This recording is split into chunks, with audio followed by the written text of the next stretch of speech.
Want to make $30 an hour shipping packages and working from home? As the pandemic continues, more people are answering job ads, some losing money, and more. On New This Morning, the Rebound Arizona, keeping you safe. Let Joe Know's Joe Ducey shows us how one enticing scam could land you in jail.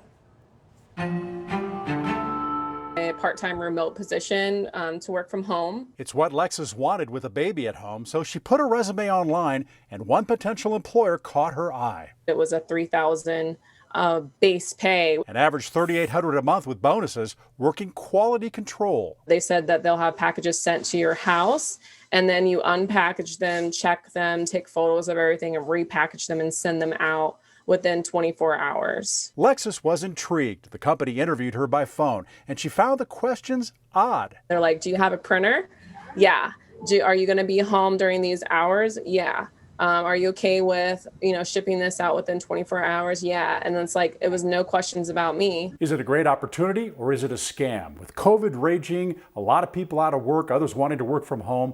Last year, the government received more complaints about income job scams than ever before. One of the biggest, reshipping. Here's how it works.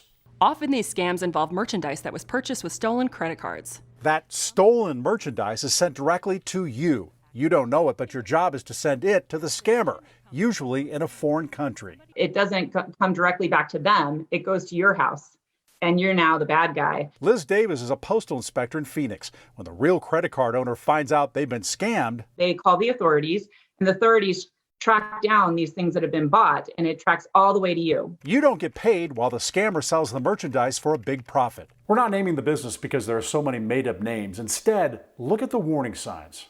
Getting a job but not meeting the employer, high pay for light work, and a job that doesn't really make sense. There's really no legitimate reason somebody can't directly take a product and mail it directly to those countries. Another bad sign? I looked up the Google Maps, like the address. It's an empty warehouse. Lexus did some research, couldn't find anything about the business. And while they did have a website, there was a list of CEO staff members. And it looked like you could click on their name, but you couldn't. Lexus decided to move on after doing some good investigation on her own. Even though you'd be a victim here, Postal Inspector Davis says you could also be charged with a crime, especially if you were warned and continued doing it.